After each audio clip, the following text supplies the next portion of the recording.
하나님께서 계속해서 이게 창조 세계를 지금 말씀을 하고 계시는 거예요.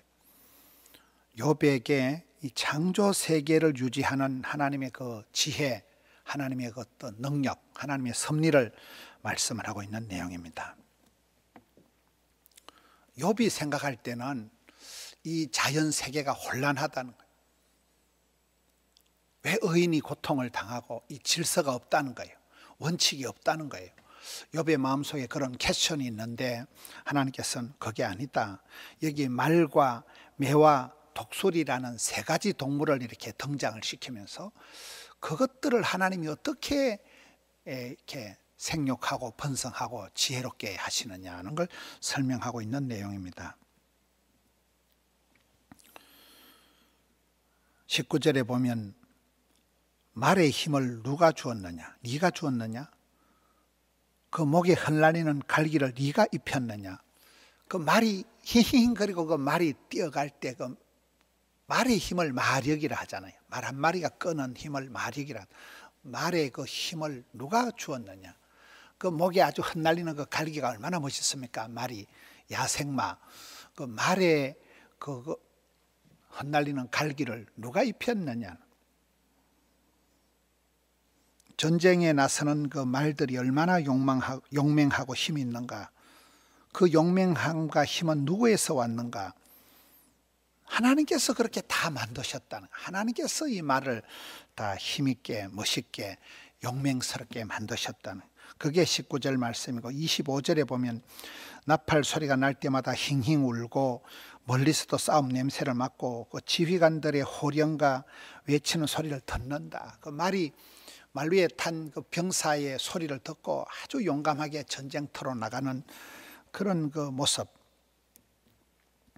사람이 그렇게 말을 힘나게 그렇게 용맹하게 못한다는 거예요. 하나님이 그렇게 동물을 지으시고 만드시고 하셨다는 거예요. 하나님께서 다 그렇게 창조하셨다는 거예요. 그리고 26절은 매가 나온 매가 떠올라서, 여러분 그 매가 높이 떠올라서 이렇게 날개를 펼치고 하늘에서 날면서 땅 위의 모든 것을 살피잖아요. 매의 눈 이렇잖아요.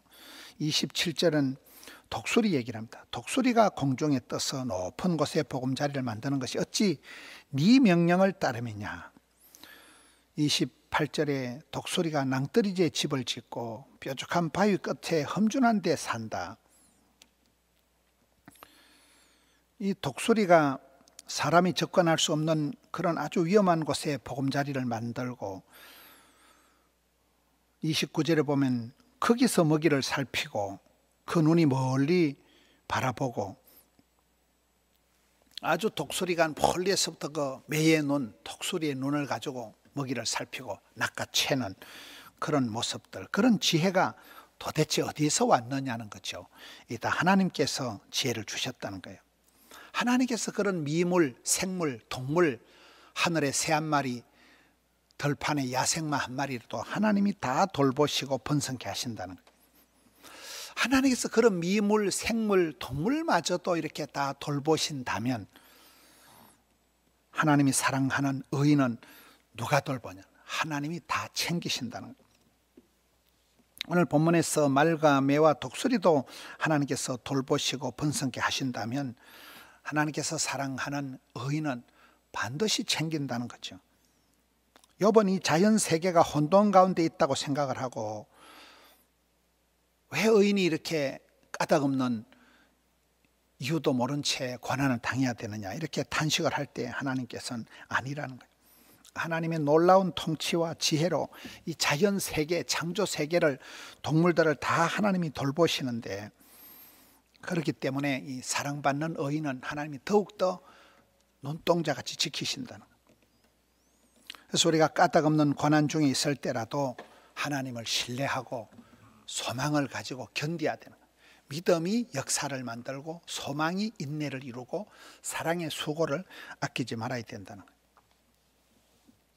하나님의 그 지혜로우심, 하나님이 우주 만물을 다스리시고 섭리하시고 통치하시는 것을 우리가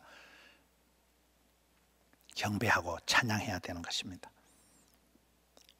현실에 이해하기 어려운 답답한 어려운 문제를 봉착하고 우리가 참 어려운 일이 있을 때도 하나님의 섭리, 하나님의 손길을 기대하며 기다리며 기도하며 기적을 우리가 신뢰하고 있어야 됩니다. 창조 세계 이런 말 한 마리, 하늘의 매 한 마리, 독수리 한 마리도 하나님이 다 섭리하실 때 하나님의 사랑받는 택한 백성, 의인도 하나님께서 반드시 지켜주시고 눈동자까지 우주 만물을 총동원해서라도 돌보아 주신다는, 케어하신다는, 지켜주신다는 그 사실을 우리가 이 자연 미물, 이 말을 얘기하면서, 매를 얘기하면서, 독수리를 얘기하면서 하나님께서 어떻게 이 우주 만물을 통치하시는가를 인사이트를 주시는 거예요.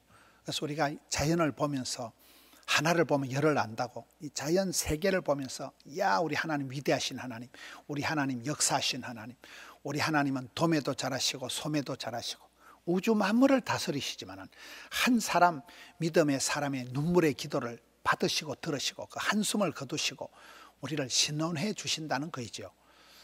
이 어려운 시대에 코로나는 길어지고 또 주일이 다가오고 많은 사람들이 지쳐 있지만 이 욥이 이유도 알 수 없는 고난 가운데 탄식을 하지만 하나님께서 내가 너의 고난을 안다는, 그래서 이제 39장이 지나고 40장, 41장의 욥기서 말미에 가면서 이제 본격적으로 고난의 의미에 대해서, 모든 고통에는 하나님의 뜻이 있다, 고난이 없는 축복이 없다, 고독이 없는 하나님의 임재가 없다. 그래서 이 고난에 대한 본격적인 설명을 이제 다음 장에서 하게 될 것입니다. 기도하겠습니다. 하나님 아버지 감사합니다. 오늘 또 복된 주의 날 아침에 고단한 단잠에서 성도님들을 일깨워 주시고 덕천성전, 함영성전, 드림성전으로 발걸음 인도하시고 또 영상으로 말씀 앞으로 나가게 주시니 감사합니다.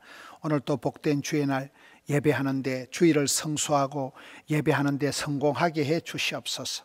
마음을 다하여 주님을 경배하고 찬양할 때 하나님 홀로 영광을 받으시며 예배하는 저들에게 주여 은총을 베풀어 주시옵소서. 들판에 있는 동물 한 마리, 하늘의 새 한 마리도 하나님이 기르시고 입히시고 돌보시거든 하물며 택한 백성, 기도의 사람, 믿음의 사람, 의인 한 사람을 하나님께서 붙들어 주실 줄로 믿습니다. 저들의 답답하고 어려운 처지를 하나님께 아뢰고 하나님께 사랑받는 저들 되게 하여 주시옵소서. 사랑하는 성도님들의 각양처지와 형편을 굽어보시고 이 나라 이 민족 이 땅을 고쳐주시옵고 교회를 붙드시고 사랑하는 성도님들의 심령을, 가정을, 일터를 주여 붙잡아 주시옵소서. 주여 강건케 하여 주시옵소서. 주여 역사하여 주시옵소서. 어려운 가운데서도 주님 바쁠수록 기도하고 힘들수록 찬송을 부르고 어려울수록 감사를 올려드리는 저들 삼아 주시옵소서. 주님 감사합니다. 주님 찬양합니다. 주님 사랑합니다. 우리 구주 예수님 이름으로 기도드리옵나이다. 아멘.